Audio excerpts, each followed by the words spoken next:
In 1992, the Philippines was swept up in one of the biggest marketing campaigns the country had ever seen. Pepsi, fighting for dominance in the soda market, launched a promo called Number Fever. It was meant to be fun, exciting, and profitable.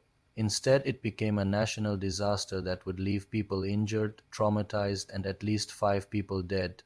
Whoever had that number won 1 million pesos, a life-changing amount at the time. For many Filipino families struggling with poverty, this was hope in a bottle. The idea was simple. Every Pepsi, 7-Up, and Mountain Dew bottle had a number printed inside the cap. At the end of the month, Pepsi would announce the winning number.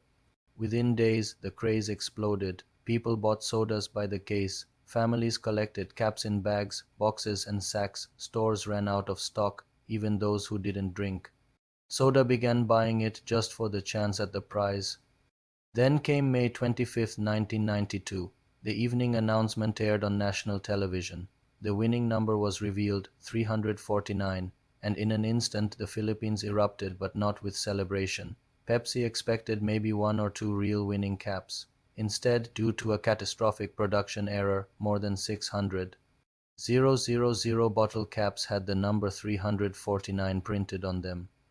That meant hundreds of thousands of people believed they had just become millionaires. People celebrated, they screamed, they ran to neighbors' houses waving their caps. Some even began planning how they would spend their winnings. But within hours, everything collapsed. Pepsi announced that the 600,000 caps were a factory error and that none of them were valid. Only a tiny handful of official 349 caps would be honored. For the rest, there would be no prize, no million pesos, no life-changing moment. Anger spread across the country. People accused Pepsi of deception. Thousands took to the streets. Protests grew into riots. Pepsi trucks were stoned, overturned, and set on fire. Bottling plants had to be protected by armed guards. In the chaos, tragedy struck. Homemade bombs were thrown at Pepsi vehicles. One explosive landed near a family's home, killing a mother and her young daughter.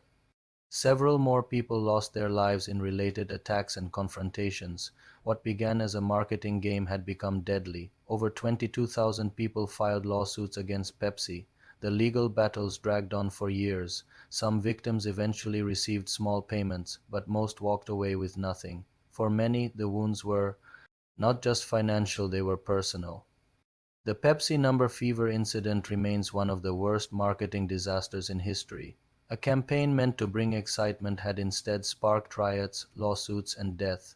It became a painful reminder that even the smallest mistake, like a number printed on a bottle cap, can spiral far beyond control. And more than 30 years later, the country still remembers, not for the promise of riches, but for the tragedy that followed. This was the Pepsi contest that changed a nation and cost innocent lives. If you find this video interesting, kindly subscribe to my channel.